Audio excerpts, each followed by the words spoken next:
मैं आज आपको एक छोटी सी कहानी सुनाने वाला हूं। कहानी आप सबको पसंद है ना? कथे केळो इष्ट अल्वा? एक दंपति रहते थे किसी एक गांव में। एक पति पत्नी रहते थे, लेकिन उनकी कोई संतान नहीं थी। ಅವ್ರಿಗೆ ಮಕ್ಕಳಿರಲಿಲ್ಲ। तो पत्नी कुछ पालतू जानवरों को गोद लिया। बंदर, कुत्ता और एक तोता। बंदर ಅಂದ್ರೆ ಮಂಗ ಕೋತಿ, ಕುತ್ತ ಅಂದ್ರೆ ನಾಯಿ, ತೋತ ಅಂದ್ರೆ ಗಿಳಿ। ಈ ಮೂರು ಪ್ರಾಣಿಗಳ ಪಕ್ಷಿಗಳನ್ನ ಅವರು ಸಾಕೊಂಡಿದ್ರು। पति को उन जानवरों के बारे में कोई अच्छी भावना नहीं थी, पसंद नहीं था उसको, लेकिन वह अपनी पत्नी से बहुत प्यार करता था। आ ಪ್ರಾಣಿಗಳು ಕಂಡ್ರೆ ಪತಿಗೆ ಅಷ್ಟೊಂದೇನು ಇಷ್ಟ ಇರಲಿಲ್ಲ, ಆದರೂ ಪತ್ನಿ ಕಂಡ್ರೆ ಅವನಿಗೆ ತುಂಬಾ ಇಷ್ಟ, ತುಂಬಾ ಪ್ರೀತಿಸ್ತಾ ಇದ್ದ। ಸೊ ಅವಳ ಇಷ್ಟದ ವಿರುದ್ಧ ನಡ್ಕೊಳ್ಳೋದು ಬೇಡ ಅಂತ ಹೇಳಿ ಅವನೇನು ಹೇಳ್ತಾ ಇಲ್ಲ। वह कुछ नहीं कहता था, क्योंकि पत्नी बहुत प्यार से उनको पाल रही है, ऐसा समझकर वह चुप रहा। एक दिन पति को किसी काम के बहाने बाहर जाना आया। ಒಂದು ದಿವಸ ಏನೋ ಒಂದು ಅರ್ಜೆಂಟ್ ಕೆಲಸ ಬಂತು, ಪತಿ ಮನೆ ಬಿಟ್ಟು ಹೊರಗಡೆ ಹೋಗ್ಬೇಕಾಗಿ ಬಂತು। ಆಗ पत्नी ओबले इतु मने में। पत्नी अकेली थी, तो चोरों ने सोचा यही बहुत अच्छा अवसर है लूटने का, चोरी करने का। कಳ್ಳರು ಇದೇ ಒಳ್ಳೆಯ ಅವಕಾಶ ಅಂತ ಹೇಳಿ ಮನೆಯೊಳಗೆ ನುಗ್ಗಿದ್ರು। लेकिन ये जानवर जो थे ना, तोता, उसे बहुत अच्छी तरह बात करना सिखाया था पत्नी ने। वह बंदरों से और कुत्ते से वह बातचीत करती थी, उनको समझ में आता था वह जो कहता है। अದೇನು ಹೇಳುತ್ತೋ ಆ ನಾಯಿಗೂ ಮತ್ತು ಮಂಗಕ್ಕೂ ಅರ್ಥ ಆಗ್ತಾ ಇತ್ತು। ಆ ಭಾಷೆ, ಆ ಸಂಕೇತಗಳು, ಅವುಗಳ ಕೂಗು, ಧ್ವನಿ, ಇದು ಇಂಥದೇ ಅರ್ಥವನ್ನು ಕೊಡುತ್ತೆ ಅಂತ। ಸೊ ಯಾವಾಗ ಕಳ್ಳರು ಬಂದು ಮನೆ ಹೊರಗಡೆ ಅಟ್ಯಾಕ್ ಮಾಡಿದ್ರು, ಗಿಳಿ ಕೂಗೋಕ್ ಶುರು ಮಾಡಿದ್ರು, ಯಾರೋ ಬಂದಿದ್ದಾರೆ ಬೇಗ ಬನ್ನಿ। ಅವು ಬಂದವು, ಯಾವುವು? ಮಂಗ ಮತ್ತು ನಾಯಿ ಓಡೋಡು ಬಂತು। ಅದು ಹೇಳಿದ್ದು ಕೇಳಿಸ್ಕೊಂಡಿತ್ತು, ಅರ್ಥ ಆಗಿತ್ತು। बंदर बाहर से दरवाजा बंद कर दिया। मंग ಏನ್ ಮಾಡ್ತು? ಹೊರಗಡೆ ಬಾಗಿಲು ಹಾಕೊಂಡ್ಬಿಡ್ತು। ಕುತ್ತ जोर जोर से भौंकने लगा। ನಾಯಿ जोर जोर ಕೂಗಕ್ಕೆ ಶುರು ಮಾಡಿಬಿಡ್ತು। ಜನ ಎಲ್ಲ ಎದ್ದು ಬಂದ್ರು, ಏನಾಯ್ತು ಅಂತ ಬಂದು ನೋಡಿದ್ರೆ ಕಳ್ಳ ಇಲ್ಲ। ಕಳ್ಳನನ್ನ ಹಿಡಿದು ಆ ಪತ್ನಿಯನ್ನ ಸೇವ್ ಮಾಡೋದು। ಆಮೇಲೆ ಪತಿ ಮನೆಗೆ ಬಂದಾಗ ಗೊತ್ತಾಯ್ತು ಹೀಗೆಲ್ಲ ಆಯ್ತು ಅಂತ। ಆಮೇಲೆ ಗೊತ್ತಾಯ್ತು ಪಶು ಪಕ್ಷಿಗಳನ್ನು ಸಾಕೋದ್ರಿಂದ ಎಷ್ಟೊಂದು ಉಪಯೋಗ ಇದೆ ಅಂತ। तो ಇಲ್ಲಿ हमारी लेखिका जो है महादेवी वर्मा, वे भी बहुत सारे पशु पक्षियों को अपने घर में पाला था, बहुत प्यार दिया था उन्हें। ऐसे जानवरों में गिल्लू भी एक है ना, गिल्लू यानी गिलहरी का बच्चा। हमने पिछली कक्षा में गिलहरी का बच्चा लेखिका को कहां मिला, किस तरह उसके प्राण बचाए लेखिका ने, और गिल्लू बड़ा होकर क्या क्या कार्यकलाप करने लगा, वह किस तरह लेखिका का ध्यान अपनी ओर आकर्षित करता था, उसे चौंकाने के लिए कहां कहां छुप जाता था। ये सारी बातें आप लोगों ने पिछली कक्षा में सुना है। ಇಂದಿನ ತರಗತಿಯಲ್ಲಿ ಈ ಗಿಲ್ಲು ಲೇಖಿಕಾಗೆ ಎಲ್ಲಿ ಸಿಕ್ತು, ಹೇಗೆ ಅದರ ಪ್ರಾಣವನ್ನ ಕಾಪಾಡಿದ್ರು, ಹೇಗೆ ಸಂರಕ್ಷಣೆ ಮಾಡಿದ್ರು, ಆರೈಕೆ ಮಾಡಿದ್ರು, ಅದು ಹೇಗೆ ಪ್ರೀತಿಯಿಂದ ಇಲ್ಲೇ ಎಲ್ಲರ ಗಮನವನ್ನು ಸೆಳೆಕೊಂಡಿತ್ತು ಅಲ್ಲ. ಆಮೇಲೆ ಲೇಖಿಕಾರ ಗಮನವನ್ನು ಸೆಳೆಯಲಿಕ್ಕೆ ಏನೆಲ್ಲ ಉಪಾಯಗಳನ್ನು ಅದು ಮಾಡಿದ್ದು ಮತ್ತು ಅವ್ರನ್ನ ಭಯಪಡಿಸೋಕೆ ಎಲ್ಲೆಲ್ಲಿ ಔಟ್ಫಿಟ್ ಕೊಡ್ತಾ ಇತ್ತು. ಹೀಗೆ ಸುಮಾರಷ್ಟು ವಿಷಯಗಳನ್ನು ನಾವು ಹಿಂದಿನ ತರಗತಿಯಲ್ಲಿ ಓದಿದೆ. ಲೇಖಿಕಾ ಅವರು ಕೂಡ ಅದರ ಭಾವನೆಗಳನ್ನ ಅರ್ಥ ಮಾಡಿಕೊಂಡು ಅದನ್ನ ನನ್ನ ಜೊತೆಯಲ್ಲೇ ಕೂರಿಸ್ಕೊಂಡು ಊಟ ಮಾಡಿಸ್ತಾ ಇದ್ರು ಅಲ್ವಾ. ಅಷ್ಟೇ ಅಲ್ಲ, ಹೊರಗಡೆ ಹೋಗ್ಬೇಕು ಅಂತ ಅದು ಆಲೋಚನೆ ಮಾಡ್ತಾ ಇದ್ದ ಹಾಗೆ ಕಿಟಕಿಯಿಂದ ಹೊರಗಡೆ ಹೋಗೋದಕ್ಕೆ ಅದಕ್ಕೆ ಅವಕಾಶ ಕೂಡ ಮಾಡ್ಕೊಟ್ಟಿದ್ರು. ಹೊರಗಡೆ ಎಲ್ಲ ಸುತ್ತಾಡ್ಕೊಂಡು ಆಟ ಆಡ್ಕೊಂಡು ಸಾಯಂಕಾಲ ಗಂಟೆ ಮತ್ತೆ 4 ಗಂಟೆ ಒಳಗೆ ಬರ್ತಾ ಇತ್ತು ಅಲ್ವಾ.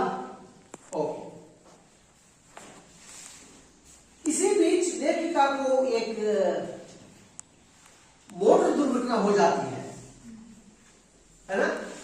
इसलिए कुछ दिनों तक वहां वे कहां रहना पड़ा उनको, लेखिका को अस्पताल में रहना पड़ा. ಆ ಮೋಟರ್ ಆಕ್ಸಿಡೆಂಟ್ ಆಗಿದ್ರಿಂದ, ಅಪಘಾತ ಆಗಿದ್ರಿಂದ ಅವರು ಕೆಲ ದಿನಗಳವರೆಗೆ ಆಸ್ಪತ್ರೆಯಲ್ಲಿ ದಾಖಲಾಗಿ ಅಲ್ಲೇ ಉಳ್ಕೊಳ್ಬೇಕಾಯಿತು. उस दिनों में लेखिका की अनुपस्थिति में गिल्लू किस तरह दिन बिताए, कोई बता सकते हैं? ಲೇಖಿಕಾ ಅವರ ಗೈರು ಹಾಜರಿಯಲ್ಲಿ ಗಿಲ್ಲು ಹೇಗೆ ತನ್ನ ದಿನಗಳನ್ನ ದೂಡ್ತಾ ಇತ್ತು, ಹೇಗೆ ಕಳೀತಾ ಇತ್ತು ಹೇಳ್ತೀರಾ ಯಾರಾದ್ರು?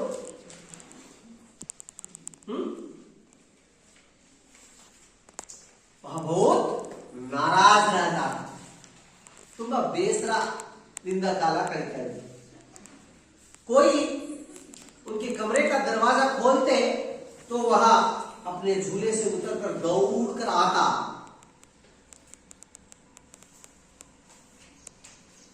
और किसी दूसरे को पाकर वह नाराज होकर वापस चले जाता है ना. गिल्लू का बहुत प्रिय खाद्य कौन सा है? काजू है. कोई घर आने वाले उसको खाने के लिए काजू देकर जाते थे, लेकिन उन दिनों में गिल्लू खाया था क्या काजू को? नहीं खाया था, बहुत कम खाया था, वही छोड़ दिया था. क्योंकि वह प्रतिदिन लेखिका के साथ बैठकर उनकी थाली में ही खाना खाता था. जब लेखिका नहीं रही तो वह बहुत नाराज था. अब आगे पढ़ाई करेंगे. मेरी अस्वस्थता में वह तकिए पर सिरहाने बैठकर अपने नन्हे नन्हे पंजों से मेरे सिर और बालों को हौले हौले सहलाता रहता.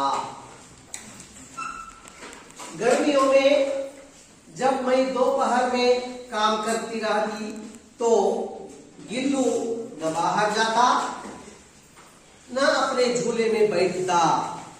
वह मेरे पास रखी सुराही पर लेट जाता और इस प्रकार समीप भी रहता और ठंडक में भी रहता.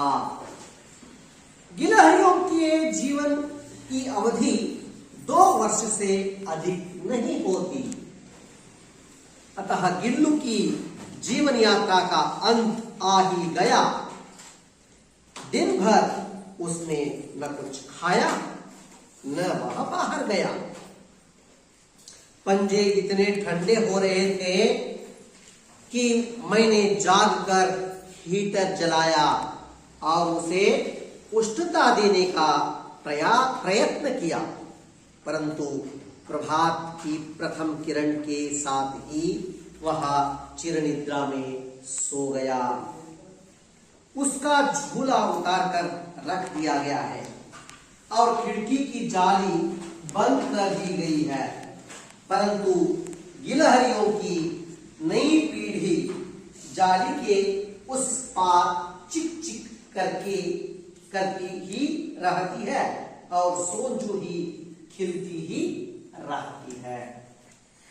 सोनजूही की लता के नीचे गिल्लू की समाधि है, इसलिए भी कि उसे वह लता सबसे अधिक प्रिय थी, इसलिए भी कि उस लघुगात का किसी वासंती दिन जूही के पीता छोटे फूल के रूप में खिल जाने का विश्वास मुझे संतोष देता है। अच्छा, इस पाठ को पढ़िए जरा, तुम पढ़ो, वो पढ़ो नहीं वो लिखने लगो। मेरी अस्वस्थता में वहाँ तकिए पर सिरहाने बैठकर अपने नन्हे पंजों से मेरे सिर और बालों के हौले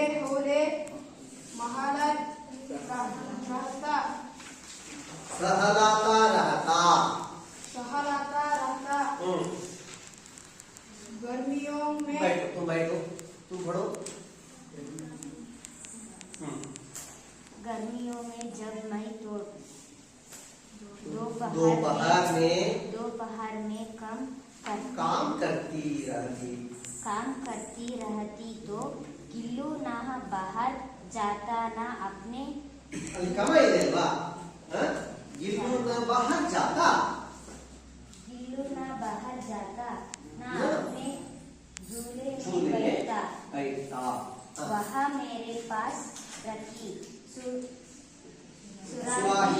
सुराही पर लेट जाता और इस प्रकार समीप भी रहता और बैठकर और ठंडक में भी रहता। तुम पढ़ो। गिलहरियों के जीवन की अवधि 2 वर्ष से अधिक नहीं होती, अतः गिल्लू की जीवन यात्रा का अंत आ ही गया। दिन भर उसने ना कुछ खाया ना वहाँ बाहर गया। बैठ तुम पढ़ो।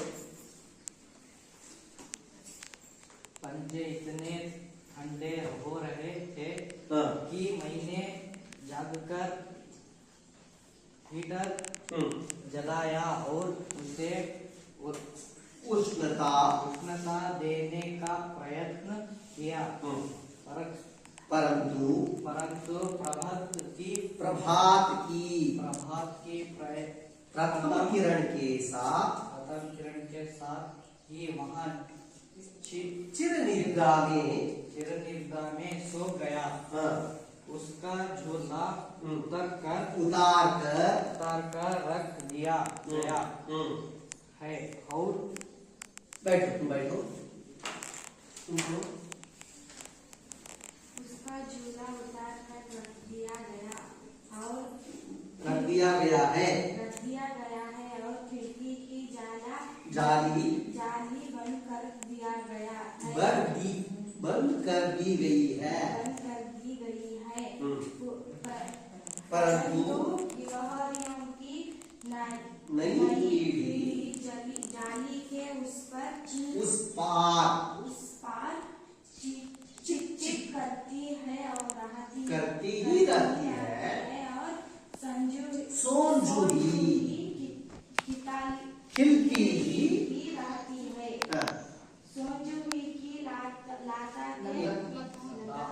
के बैठो तुम पढ़ो। कितने समय तुम पढ़ो।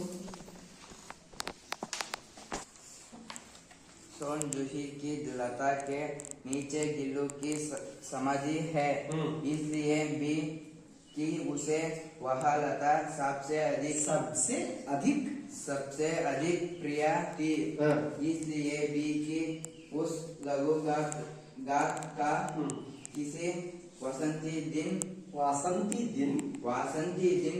जूही के प्रतिभा पीता छोटे फूल के रूप में खिल जाने का विश्वास मुझे संतोष देता है। ठीक है, अब देखेंगे इस पाठ में कुछ कठिन शब्द हैं। कौन से कठिन शब्द है? अस्वस्थता। अस्वस्थता का अर्थ क्या है? अनारोग्य, है ना? अनारोग्य। हाँ।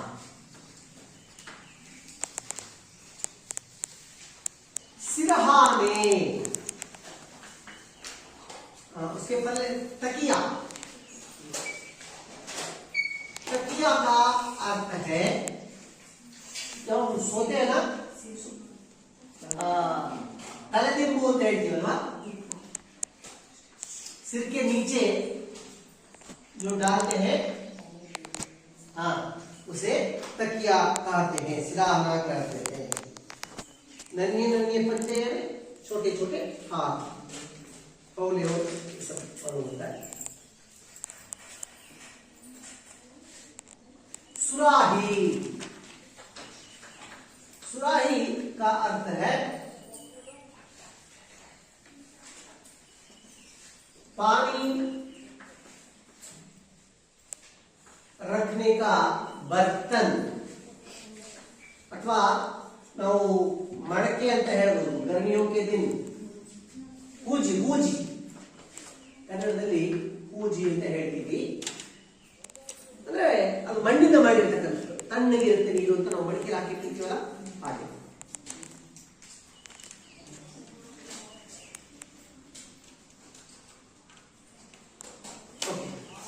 आगे देखेंगे, जब लेखिका अस्वस्थता में रहती तो गिल्लू क्या करता? उनके तकिए पर और तलदिंब ಹಾಕೊಂಡಿದ್ರಲ್ಲ, ಆ ತಲದಿಂಬ ಮೇಲೆ ಒಂದು ಕುತ್ಕೊಂಡು ಏನ್ ಮಾಡ್ತಾ ಇತ್ತು? बैठकर अपने नन्हे नन्हे पंजों से मेरे सिर और बालों को हौले हौले सहलाता रहता था। ತನ್ನ ಪುಟ್ಟ ಪುಟ್ಟ ಕೈಗಳಿಂದ ಲೇಖಕಿಯ ತಲೆಯ ಮೇಲೆ, ಅವರ ತಲೆ ಕೂದಲ ಮೇಲೆ ಹಾಗೆ ನೇವರಿಸ್ತಾ ಇರ್ತಿತ್ತು। ಸಹಲಾನ ನೇವರಿಸು, ಸಹಲಾನ ನೇವರಿಸು, ಸವರು। ನೋಡಿ ಹೇಗೆ ತಾಯಿ ಮಗು ಮಲ್ಕೊಂಡಿರುವಾಗ ತಲೆ ಮೇಲೆ ಕೈ ಆಡಿಸ್ತಾರಲ್ವಾ, ಹಾಗೆ ಈಗ ಲೇಖಕನೇ ಮಹಾದೇವಿಯವರ ಮನೆ ಮಗು ಗಿಲ್ಡುನೇ ತಾಯಿ, ಯಾಕೆಂದ್ರೆ ಅವ್ರಿಗೆ ಹುಷಾರಿಲ್ಲಲ್ಲ, ಅವ್ರು ಹಾಗೆ ಮಲ್ಕೊಂಡಿರೋದು ನೋಡಿ ಏನೋ ಆಗ್ಬಿಟ್ಟಿದೆಯಲ್ಲ ಪಾಪ, ಅವರು ಮೊದಲಾಗಿ ಏನು ಓಡಾಡ್ತಾ ಇಲ್ಲ ಅಂತ ಹೇಳಿ ಏನೋ ಆಗ್ಬಿಟ್ಟಿದೆ, ಬೇಗ ಸರಿಯಾಗಲಿ ಅಂತ ಹೇಳಿ ಅವ್ರಿಗೆ ಅದನ್ನ ಲೇಖಕಿಯವರಿಗೆ ಸಂತೈಸುವಂತಹ ಭಾವದಲ್ಲಿ ಏನೂ ಆಗೋದಿಲ್ಲ, ಹುಷಾರಾಗ್ಬಿಡ್ತೀರಿ, ಆರಾಮಾಗಿರಿ, ರೆಸ್ಟ್ ಮಾಡಿ ನೀವು ಅನ್ನುವಂತಹ ಹಾರೈಕೆಯೊಂದಿಗೆ ಅವರ ತಲೆ ಮೇಲೆ ಕೈ ನೇವರಿಸುತ್ತೇನೆ। ನೋಡಿ ಎಂತಹ ಬಾಂಧವ್ಯ ಅಲ್ಲ, ಅವ್ರಿಗೆ ಹುಷಾರಿಲ್ಲ ಅಂತಂದ್ರೆ ಅದು ಅವ್ರಿಗೆ ಗೊತ್ತಾಗ್ಬಿಡುತ್ತೆ, ಗಿಲ್ಲುಗೆ ಅದು ಹೋಗಿ ಸಂತೈಸುತ್ತೆ, ಏನೂ ಆಗೋದಿಲ್ಲ, ಹುಷಾರಾಗಿರ್ತೀವಿ। गर्मियों में जब दोपहर के काम करती रहती तो गिल्लू न बाहर जाता न अपने झूले में बैठता। गर्मियों के दिन ಅಂದ್ರೆ ಬೇಸಿಗೆಗಾಲ,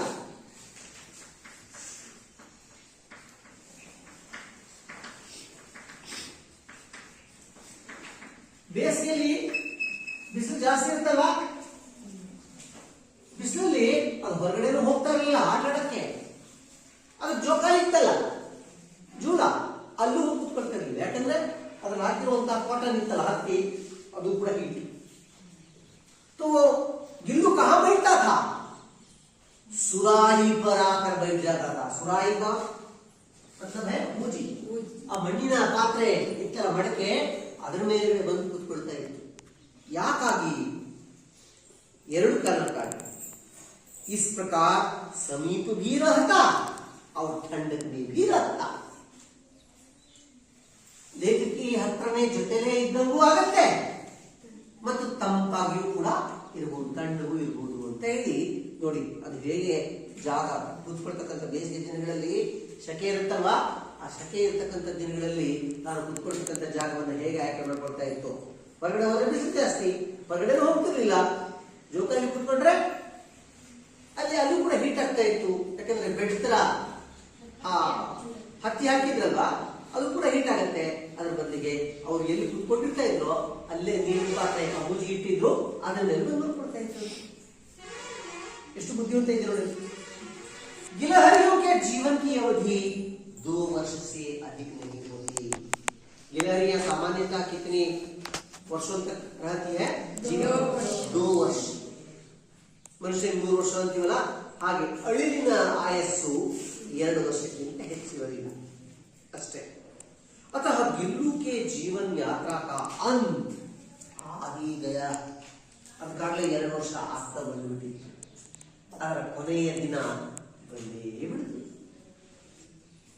दिन भर उसने न कुछ खाया न वहां बाहर गया। ಅದರ ಕೊನೆಯ ದಿನ ನೋಡಿ, ಅದು ಏನನ್ನು ತಿನ್ನಲೂ ಇಲ್ಲವಂತೆ। ನ ಕುಚ್ ಖಾಯ ನ ಬಾಹರ್ ಗಯ, ಹೊರಗಡೆನೂ ಕೂಡ ಹೋಗಿಲ್ಲ। ಬಹುಶಃ ಅದಕ್ಕೆ ನಿಶಕ್ತಿಯಾಗಿತ್ತೋ ಅಥವಾ ನನ್ನಿಂದ ಬದುಕೋದಿಲ್ಲ ಅನ್ನುವಂತಹ ಒಂದು ಸೂಚನೆ ಏನಾದರೂ ಗೊತ್ತಾಗಿ ಕೊನೆ ಉಸಿರಿನವರೆಗೂ ಲೇಖಕಿ ಜೊತೆಗೆ ಇರೋಣ ಅಂತ ಕೂತ್ಕೊಂಡಿದ್ದೋ ಗೊತ್ತಿಲ್ಲ। ಒಟ್ಟಲ್ಲಿ ಕೊನೆಯ ದಿನ ಮಾತ್ರ ಲೇಖಕಿಯವರಿಗೆ ತುಂಬಾ ಚೆನ್ನಾಗಿ ನೆನಪಿದೆ, ಆ ನೆನಪಿಂದ ಬರೆದಿದ್ದಾರೆ। ಅವತ್ತು ಕೊನೆ ದಿನ ಅದು ಹೊರಗಡೆ ಆಟ ಆಡಲಿಕ್ಕೆ ಹೋಗಲಿಲ್ಲ ತನ್ನ ಸ್ನೇಹಿತರ ಜೊತೆಗೆ, ಏನನ್ನು ತಿನ್ನಲೂ ಇಲ್ಲ। ಬಹುಶಃ ತಿನ್ನುವಂತ ಮನಸ್ಸು ಅದಕ್ಕಾಗಲಿಲ್ಲ ಅನ್ಸುತ್ತೆ। पंजे इतने ठंडे हो रहे थे। पंजे ಅಂದ್ರೆ ಅದರ ಕೈಗಳೆಲ್ಲ ಎಷ್ಟು ತಣ್ಣಗಾಗಿದ್ವು ಅಂದ್ರೆ, मैंने जाकर हीटर जलाया। ರಾತ್ರಿ ಹೊತ್ತು ಎಲ್ಲ ತಣ್ಣಗಾಗೋಗ್ತಿತ್ತು। ಎದ್ದು ನೋಡಿದ್ರು, ಯಾಕೋ ಅದು ಹುಷಾರಿಲ್ದಂಗೆ ಮಲ್ಕೊಂಡಿದ್ದವು। ಲೇಖಕಿಗೆ ರಾತ್ರಿ ಎಚ್ಚರ ಆಗಿ ಯಾಕೋ ಬಿಟ್ಟು ನೋಡ್ತಾರೆ ಹೇಗಿದೆ ಅಂತ, ತಣ್ಣಗಾಗಿತ್ತು ಕೈಗಳೆಲ್ಲ, ಸ್ವಲ್ಪ ಶೀತ ಆಗಿರ್ಬೋದಾ ಅಂತ ಹೇಳಿ ಅವ್ರು ಹೀಟರ್ ಸ್ಟಾರ್ಟ್ ಮಾಡ್ತಾರೆ। ಏರ್ ಕಂಡೀಷನ್ ಇರುತ್ತಲ್ಲ, ಎಸಿ ಜಾಸ್ತಿ ಬಿಸಿಲಿದ್ದಾಗ ಎಸಿ ಹಾಕೋತಾರೆ, ತುಂಬಾ ಕೋಲ್ಡ್ ಇದ್ದಾಗ ಹೀಟರ್ ಕೂಡ ಹಾಕೋತಾರೆ। ಸೊ ಹೀಟರ್ ಕೂಡ ಹಾಕಿ ಅದರ ಬಾಡಿ ಟೆಂಪರೇಚರ್ ಸ್ವಲ್ಪ ಜಾಸ್ತಿ ಮಾಡೋದಕ್ಕೆ ಟ್ರೈ ಮಾಡ್ತಾರೆ। परंतु प्रभात की प्रथम किरण के साथ, प्रभात में प्रातः काल,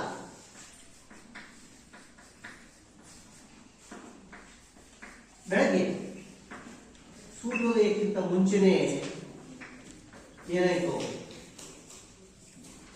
ಚಿರನಿದ್ರಾ ಮೇ ಸೋಯ। ಚಿರನಿದ್ರಾ ಅಂದ್ರೆ ಚಿರನಿದ್ರೆಗೆ ಜಾರಿಬಿಟ್ಟು ಅಂದ್ರೆ ಸತ್ತೋಗಿ, ಬೆಳಗಿನ ಸೂರ್ಯೋದಯ ಆಗೋದ್ರೊಳಗಾಗಿ ಗಿಲ್ಲು ತನ್ನ ಕೊನೆಯ ಉಸಿರನ್ನು ಹಿಡಿದಿತ್ತು, ಚಿರನಿದ್ರೆಗೆ ಜಾರಿತ್ತು। उसका झूला उतार कर रख दिया गया है। ಇವಾಗ ಝೂಲ ಅಂದ್ರೆ ಅದರ ಜೋಕಾಲಿ ಇತ್ತಲ್ಲ, ಅದನ್ನ ತೆಗೆದಿಟ್ಬಿಟ್ಟಿದ್ದಾರೆ। ಯಾಕಂದ್ರೆ ಅದಿಲ್ಲ, ಅದಿದ್ರೆ ಸುಮ್ಮನೆ ಅದರ ನೆನಪು ಕಾಡತ್ತೆ। ಅದಕ್ಕೆ खिड़की की जाली बंद कर दी है। ಕಿಟಕಿಯಲ್ಲಿ ಜಾಲಿಯನ್ನು ಓಪನ್ ಮಾಡಿದ್ರು, ಯಾಕಾಗಿ? ಓಡಾಡಕ್ಕಾಗಿ। ಈಗ ಓಡಾಡೋದೇ ಇಲ್ವಲ್ಲ, ಅದಕ್ಕೆ ಅದನ್ನು ಕೂಡ ಮಳೆ ಹೊಡೆದು ಭದ್ರಪಡಿಸಲಾಗಿದೆ। परंतु गिलहरियों की नई पीढ़ी जाली के उस पार चिक चिक करती ही रहती है। आದ್ರೆ ಕಿಟಕಿಯಿಂದ ಆಚೆ ಪ್ರತಿ ದಿವಸ ಆಟಿಗೆ ಬರ್ತಾ ಇದ್ವಲ್ಲ, ಆ ಅಳಿಲುಗಳು ಚಿಕ್ ಚಿಕ್ ಚಿಕ್ ಚಿಕ್ ಅಂತ ಸೌಂಡ್ ಮಾಡ್ತಾನೆ ಇರುತ್ತೆ। ಯಾಕೆ ಬರ್ತಾ ಇಲ್ವಲ್ಲ ನಮ್ ಗೆಳೆಯ ಅಂತ ಕರಿತಾ ಇರುತ್ತೆ। और सोचू ही खेलती ही रहती है। ಸೋಜುಯಿ ಅಂದ್ರೆ ಅದು ಹೇಳ್ತಲ್ಲ, ಒಂದು ಹಳದಿ ಬಣ್ಣದ ಒಂದು ಹೂವು, ಅದೊಂದು ಬಳ್ಳಿಯನ್ನ ಬೆಳೆಸಿದ್ರು, ಅದರಲ್ಲಿ ಹಳದಿ ಬಣ್ಣದ ಹೂ ಬಿಡ್ತಾ ಇತ್ತು. ಅದರ ಹೆಸರು ಸೋಂಜೂರಿ. ಅದರ ಮೇಲೆ ತುಂಬಾ ಹತ್ಕೊಂಡು ಆಟ ಆಡ್ತಾ ಇರ್ತಿತ್ತು. ಆದ್ರೆ ಆ ಲತೆಯಲ್ಲಿ ಮಾತ್ರ ಹೂ ಬಿಡ್ತಾನೆ ಇದೆ. ಹೊರಗಡೆನೂ ಕೂಡ ಅಳಿಲುಗಳು ಚಿಕ್ಕ ಚಿಕ್ಕಂತ ಸೌಂಡ್ ಮಾಡ್ತಾನೆ ಇದೆ.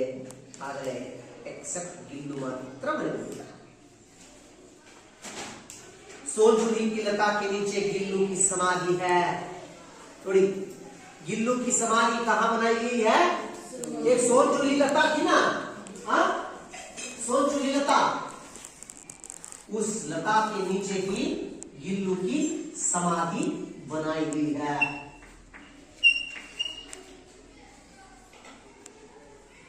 ಗಿಲ್ಲು ಸತ್ತ ಮೇಲೆ ಆ ಸೋಂಜುರಿ ಲತೆ ಇತ್ತಲ್ಲ, ಆ ಲತೆಯ ಆ ಬಳ್ಳಿಯ ಕೆಳಗಡೆ ಅದರ ಸಮಾಧಿ ಮಾಡಿದ್ದಾರೆ. ಯಾಕೆ ಮಾಡಿದ್ದಾರೆ ಅಂದ್ರೆ इसलिए भी कि उसे वह लता सबसे अधिक प्रिय थी. ಯಾಕೆ ಅಂದ್ರೆ ಗಿಲ್ಲುವಿಗೆ ಈ ಸೋಂಜುರಿ ಲತಾ ಇತ್ತಲ್ಲ, ಇದು ತುಂಬಾ ಇಷ್ಟವಾದ ಜಾಗ, ತುಂಬಾ ಆಟ ಆಡ್ತಾ ಇತ್ತು. ನಾವು ಕೂಡ ಶವ ಸಂಸ್ಕಾರ ಮಾಡುವಾಗ ಅವರು ತುಂಬಾ ಇಷ್ಟಪಡ್ತಾ ಇದ್ದಂತ ಜಾಗ ಅಥವಾ ಕೆಲವು ಮುಂಚೆನೆ ಹೇಳಿರ್ತಾರೆ, ಸತ್ತಾಗಿಂತ ಕಡೆಗಳನ್ನ ದಫನ್ ಮಾಡಬೇಕು ಅಂತ ಹೇಳಿರ್ತಾರಲ್ವಾ. ಹಾಗೆ ಅದು ಲೇಖಕಿಯವರು ಗಿಲ್ಲುವಿನ ತುಂಬಾ ಇಷ್ಟವಾದ ಜಾಗದ ಹತ್ರನೇ ಅದರ ಸಮಾಧಿಯನ್ನ ಮಾಡಿದ್ದಾರೆ, ಅದೇ ಸಂಸ್ಕಾರ ಮಾಡಿದ್ದಾರೆ.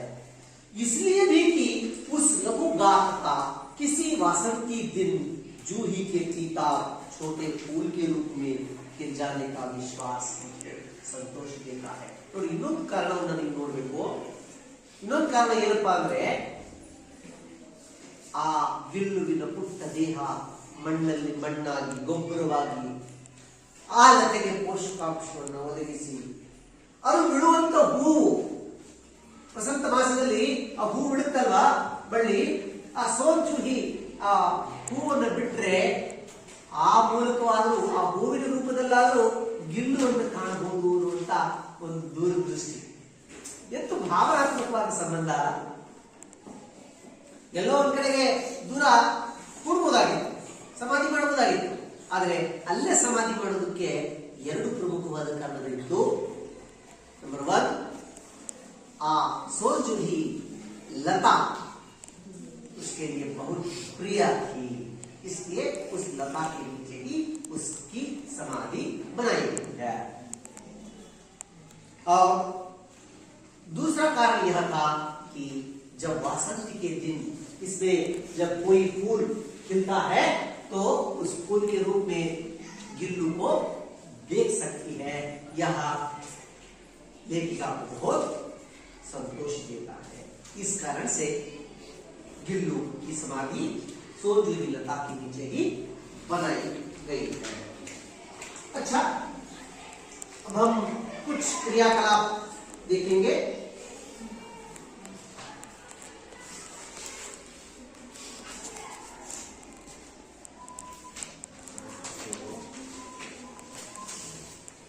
रिक्त स्थान भरिए, खाली जगह भरी. यह डैश भी विचित्र पक्षी है. कौन सा पक्षी विचित्र है? कौवा. कौवा को पुराण में क्या कहा गया है? काकभुषुंडी, है ना? हाँ, देखिए, यह काकभुषुंडी भी एक विचित्र पक्षी है. दूसरा देखिए, उसी बीच मुझे डैश में आहत होकर कुछ दिन अस्पताल में रहना पड़ा. मोटर दुर्घटना. यस, देखिए, उसी बीच मुझे मोटर दुर्घटना में आहत होकर अस्पताल में रहना पड़ा. तीसरा प्रश्न देखिए, गिल्लू के जीवन का प्रथम डैश आया. वसंत आया. देखिए, हाँ, वसंत आया, बिल्कुल ठीक है आपने जो कहा. मेरे पास बहुत से डैश हैं, पशु पक्षी हैं. देखिए क्या है? पशु पक्षी है ना? हाँ, पशु पक्षी हैं. गिल्लू की डैश का अंत आ ही गया. जीवन यात्रा का अंत आ ही गया। बिल्कुल ठीक कहा आपने। अच्छा, तो अब देखिए यहां एक और क्रियाकलाप है, कुछ समानार्थक शब्दों को लिखना है। यहां आवरण में कुछ शब्द दिए गए हैं जो नीले अक्षर में जो है, इन शब्दों के समानार्थक शब्द इसमें है, आपको चुनकर लिखना होगा। ಇವುಗಳಿಗೆ ಸಮಾನಾರ್ಥಕ ಶಬ್ದಗಳು ಇಲ್ಲಿ ಆವರಣದಲ್ಲಿ ಕೊಟ್ಟಿದೆ. ಇದರ ಸಮಾನಾರ್ಥಕ ಶಬ್ದ ಯಾವುದು ಅಂತ ಹೇಳಬೇಕು. ಗಾತ್, ಗಾತ್ ಅಂದ್ರೆ ನೋಡಿ ಇಲ್ಲಿ ಏನಿದೆ, ಖಾನಾ, ಶರೀರ್, ಚಿಕಿತ್ಸಾ, इलाज, देह, तलाश, भोजन, साहस, अचरज, धैर्य, ढूंढ, आश्चर्य. गात, गात ಅಂದ್ರೆ ಶರೀರ, ಒಂದು ಶರೀರ, ಇನ್ನೊಂದು ದೇಹ. ಎಸ್, ದೇಹ. ಆಹಾರ, खाना, भोजन. ठीक है ना? यस. नेक्स्ट, विस्मया. विस्मय का समानार्थक शब्द क्या है इसमें? आश्चर्य और अचरज. अचरज का मतलब है आश्चर्य, और विस्मय का और एक समानार्थक शब्द है आश्चर्य. और हिम्मत, धैर्य और साहस, धैर्य और साहस. खोज, खोज ना ಅಂದ್ರೆ ಯಾವುದು ಕಡಿದೆ ನೋಡಿ, ढूंढना और तलाश करना. ढूंढना और तलाश करना, यह हुई दूसरी क्रियाकलाप. और अब भी देखिए यह अनुरूपता प्रश्न है. पहले दो शब्दों के जो संबंध है उसी के अनुसार तीसरे शब्द का संबंधित शब्द लिखना है. सन 1907 महादेवी वर्मा जी का जन्म हुआ था. तो सन 1987 को महादेवी वर्मा का निधन हुआ था, है ना? ठीक है. दूसरा प्रश्न देखेंगे. गुलाब पौधा. गुलाब कहां पैदा होता है? पौधा. पौधा में कीड़ा, कीड़े से उठता है. अगर सोनजूही फूल, सोनजूही फूल कहां पैदा होता है? लता. लता देखिए, लता, लता में पलता है. हंस किस रंग का होता है? सफेद रंग का होता है. हंस पक्षी किस रंग का होता है? सफेद. तो कौवा देखेंगे क्या है? काला है. बिल्कुल सही है. अब देखिए चौथा प्रश्न, बिल्ली कैसे पुकारती है? म्याऊ म्याऊ करके पुकारती है. तो बिल्ली गिल्लू चिक चिक करके पुकारता है, आवाज करता है. और पांचवा प्रश्न देखिए, कोयल मधुर स्वर में गाती है.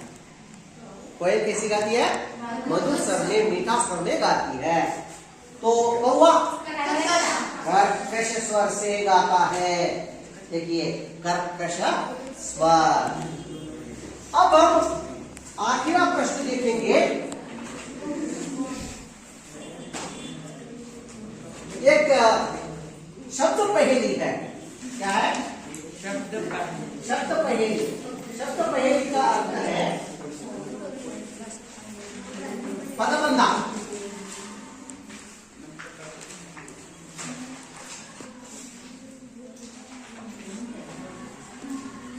यहां कुछ शब्द है,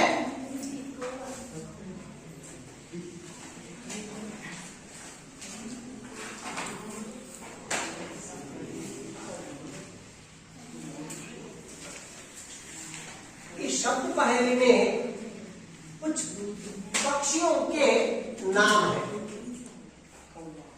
अब इसे ढूंढना होगा।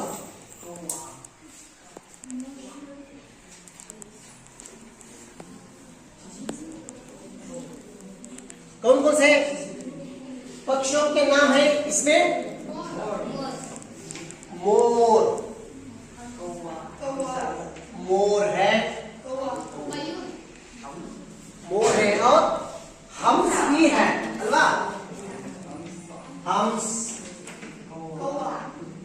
कौवा कहाँ है? हाँ, यहाँ कौवा है। और कौन से जानवर है? बिल्ली है, बिल्ली भी है, और कबूतर,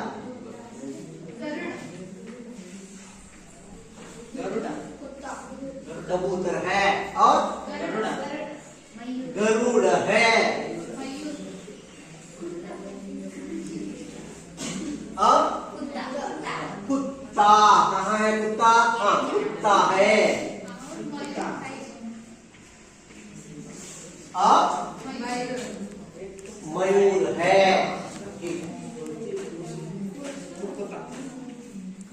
मयूर, बस 8 पक्षियों के नाम है।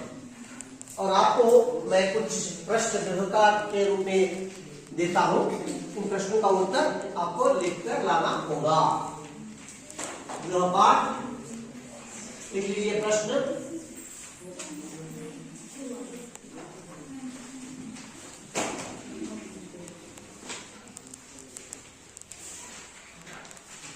गिल्लू के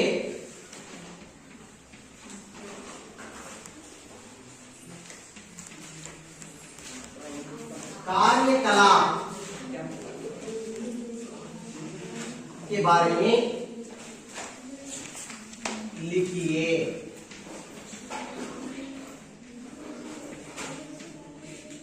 यह परीक्षा की दृष्टि से भी बहुत मुख्य प्रश्न है। और दूसरा प्रश्न है, गिल्लू के प्रति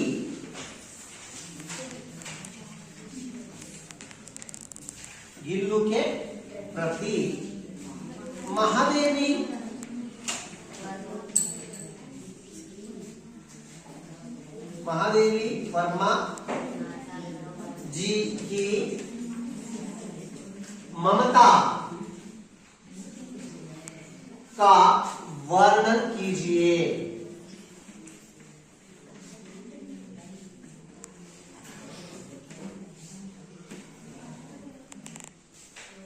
लिख लिया? प्रश्न को लिख लिया? ठीक।